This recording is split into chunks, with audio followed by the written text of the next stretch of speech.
শক্তির রূপের ব্যবহার বিদ্যুৎ শক্তি এই শক্তি ব্যবহৃত হয় বৈদ্যুতিক বাতি এবং পাখা টেলিভিশন ওয়াশিং মেশিন ইত্যাদি চালাতে যান্ত্রিক শক্তি কোনো চলমান বস্তুর শক্তি হল এক ধরনের যান্ত্রিক শক্তি যেমন বায়ুপ্রবাহ একটি যান্ত্রিক শক্তি কারণ এটি বায়ুকল চালাতে পারে এছাড়া চলমান গাড়ির শক্তিও যান্ত্রিক শক্তি আলোক শক্তি বিভিন্ন ধরনের আলো সৃষ্টি করতে সক্ষম যে শক্তি আমাদের দেখতে সাহায্য করে তাই আলোক শক্তি এটি বন্ধ কতুর ভেতর দিয়ে চলতে পারে সূর্য বৈদ্যুতিক বাতি মোমবাতি ইত্যাদি থেকে আমরা আলোক শক্তি পাই শব্দ শক্তি হল এমন একটি শক্তি যা আমাদের শুনতে সাহায্য করে বস্তুর কম্পন থেকে শব্দের সৃষ্টি হয় এটি বায়ু বা অন্য কিছুর ভেতর দিয়ে চলতে পারে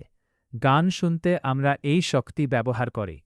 তাপ শক্তি তাপ এক প্রকার শক্তি চুলার আগুন বৈদ্যুতিক ইত্রি ইত্যাদি থেকে আমরা তাপ শক্তি পাই রাসায়নিক শক্তি খাবার জ্বালানি তেল কয়লা ইত্যাদিতে রাসায়নিক শক্তি সঞ্চিত থাকে